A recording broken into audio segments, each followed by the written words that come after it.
Good morning, my friends. Wherever you are in the world this morning, I'm in Hawaii, but wherever you are in the world, I invite you to come with me into the mystic.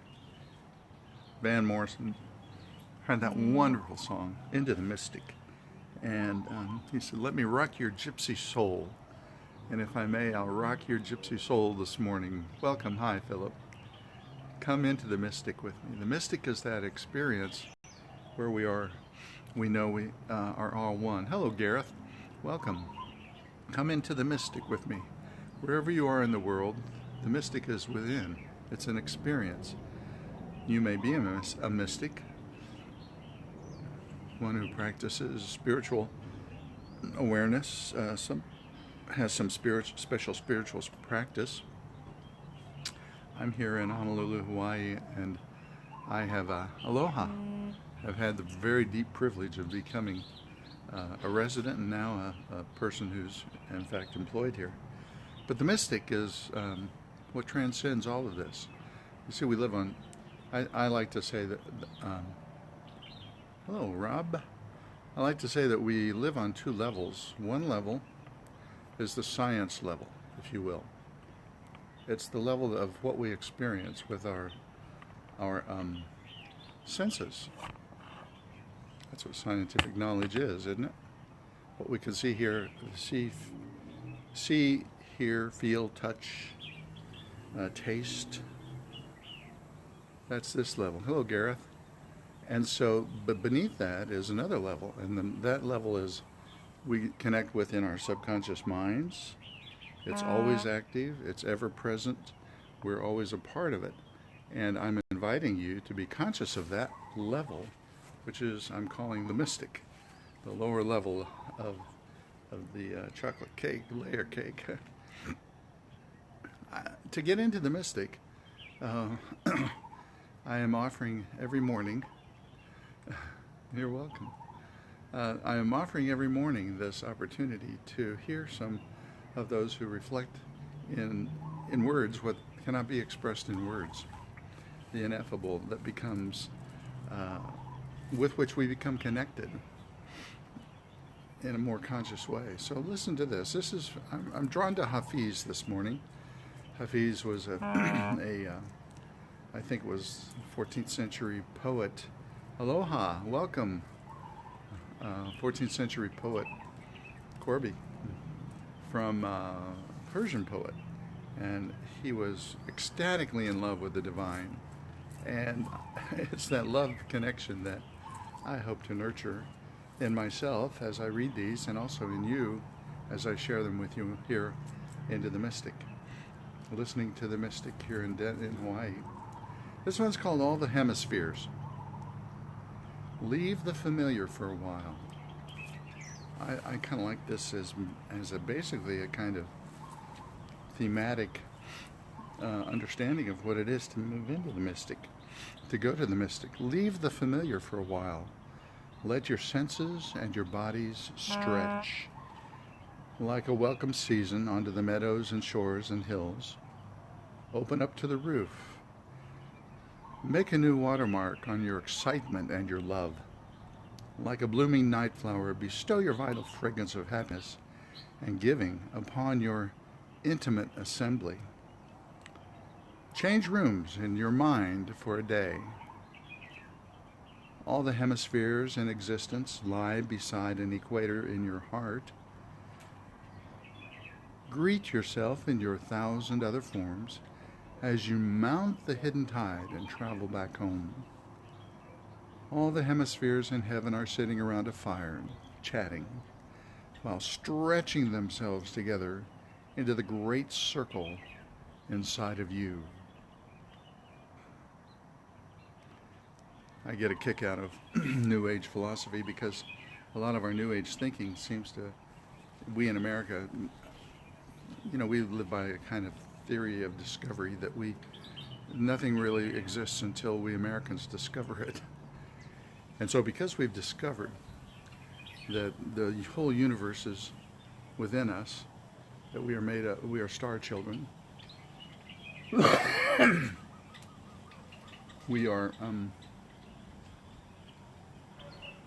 experience the entirety of, humanity inside ourselves, we Americans often think, oh God, we finally have discovered this, and that finally brings it into reality. But it's been part of mystical experience all through humanity, from culture to culture, from time to time. And so it's fun to share this Persian from way back when, and his writings, and how he expresses what we are finally becoming aware of in our own lives here in America. From the large jug, drink, says Hafiz. From the large jug, drink the wine of unity, so that from your heart you can wash away the futility of life's grief. But like this large jug, still keep the heart expansive. Why would you want to keep the heart captive, like an unopened bottle of wine? With your mouth full of wine, you are selfless and will never boast of your own abilities again. Be like the humble stone at your feet, rather than striving to be like a sublime cloud. The more you mix colors of deceit, the more colorless your ragged, wet coat will get. Nothing we can sing that ain't been sung. Connect the heart to the wine, so that it is body. Then cut off the neck of hypocrisy and piety of this new man. Be like Hafiz. Get up and make an effort. Don't lie around like a bum. He who throws himself at the beloved's feet is like a workhorse. Be rewarded with boundless pastures and eternal rest. Be like Hafiz and get up and make an effort. Don't lie around like a bum. Be rewarded with boundless pastures and eternal rest. So Corby said, no, Mum Breed says, nothing you can sing that ain't been sung already. That's true. We are part of that great Mandela. We take our place on the great Mandela as it moves through our brief moment of time. How does this touch you this morning? It's my morning, at least. It's a beautiful morning here in Honolulu. Here, let me see if I can show you a little bit of this. That's where the mountains are, up to the towards the windward side from here of the island. Maybe you can see a little bit of the mountain crest. And oftentimes those clouds accumulate and bring to us beautiful, wonderful rain that sweeps through the valley.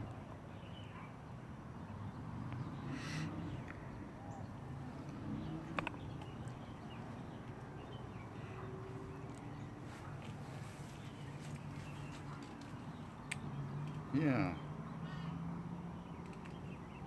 I have learned so much, says Hafiz. Remember, this is Persian. You know what Persian is. I'm sure you do, but let me remind you what it is. Persians are not Arabs. Persians are Persians. People from Iran are not Arabs. They are Persians because they speak Farsi. They don't speak Arabic. We call people English because they speak English. We call them Americans because they speak American.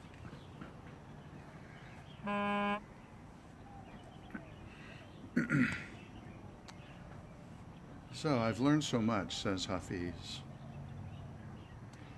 I have learned so much from God that I can no longer call myself a Christian, a Hindu, a Muslim, a Buddhist, a Jew. The truth has shared so much of itself with me that I can no longer call myself a man, a woman, an angel, or even a pure soul. Love has befriended Hafiz so completely, it has turned to ash and freed me of every concept and image my mind has ever known. That's what happens in the meditation It's a movement from here where we have our identity, this layer of science and senses. What dialect of mystic do I speak? Marhaba. And then below that, at this level, is the level of the subconscious mind, the mystic. And when we live at this level of the subconscious mind, all of the scientific dissolves in our consciousness. We no longer have an identity of this is who I am. But rather this is what is real, and I'm part of it. And it is extends throughout all of creation and time and space. Again, I liken it, and I've done this before, but I liken it to the mushrooms. I don't have a dialect, a mystic dialect. I do my best to speak in English. I do speak some Spanish, though. So the mushroom, as you know, perhaps, is connected underground. A field of mushrooms is really just one mushroom connected to a root system underground. The aspen trees, we say, are in one stand, are all connected in a single root system underneath the ground. So you have hundreds of aspen trees, which are really just one tree. So one person here wants me to define real. What is real? Is it living on this level of science, or is it living on this level of subconscious mind and the mystic? And if it's science, then we can say, well, it's everything that we see, hear, touch, feel, taste, sound, hear, all of our senses. Everything we can measure becomes real. And if we can't measure it, it's not real. That's what we tend to say in the Western world. But if we're living on this level of the mystic, imagination is just as real.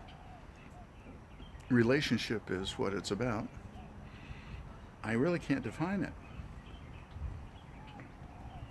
Can you define it, Rob?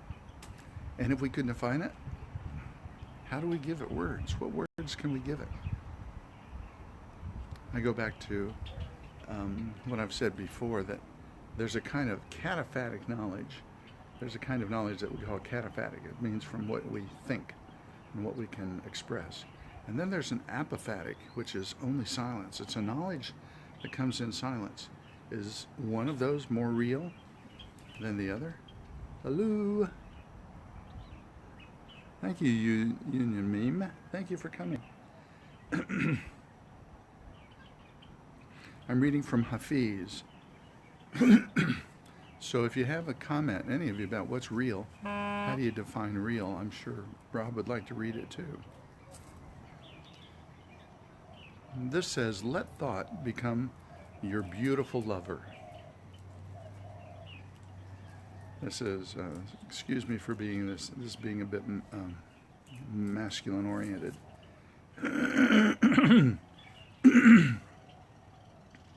Let thought become the beautiful woman. Cultivate your mind and heart to that depth that it can give you everything a warm body can. Why just keep making love from God's child form when the friend himself is standing before us, so open-armed? My dear, let prayer become your beautiful lover and become free.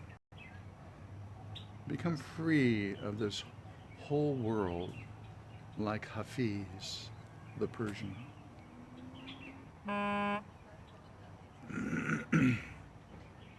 This one is called the School of Truth. That's a little long. Let me read this. School of Truth. Oh, fool, do something so you won't just stand there looking dumb.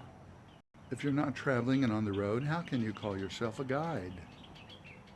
In the School of Truth, one sits at the feet of the Master of Love. So listen, son, so that one day you may be an old father too. All this eating and sleeping has made you too ignorant and fat. By denying yourself food and sleep, you may still have a chance. Know this, if God could shine God's love light on your heart, I promise you'll shine brighter than a dozen suns. And I say, wash the tarnished copper of your life from your hands. To be love's alchemist, you should be working with gold. Don't sit there thinking this. Go out and immerse yourself in God's sea. Having only one hair wet with water will put knowledge in your head. For those who see only God, their vision is pure and not a doubt remains. Even if our world is turned upside down and blown over by the wind, if you are doubtless, you won't lose a thing. O Hafiz, if it is union with the beloved that you seek, be the dust in the wise one's door and speak.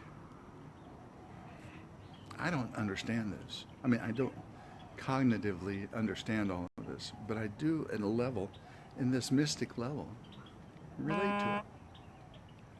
I hope you do too. I love this is hurricane stuff, huh? For those who seek God, their vision is pure and not a doubt remains. Even if our world is turned upside down and blown over by the wind, if you are doubtless, you won't lose a thing. And that doesn't mean believe in a certain system, cognitive system of beliefs. It means knowing at that lower level. Real is an individual perception, different for each perception. There you go. So there is no final, ultimate definition of it, Rob, of what is real?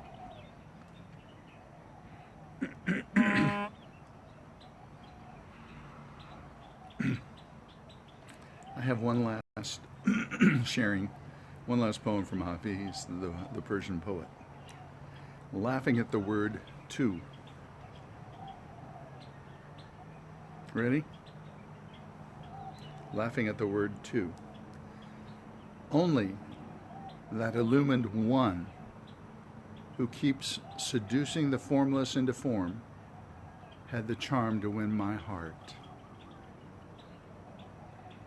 Only a perfect one who is always laughing at the word two can make you know of love.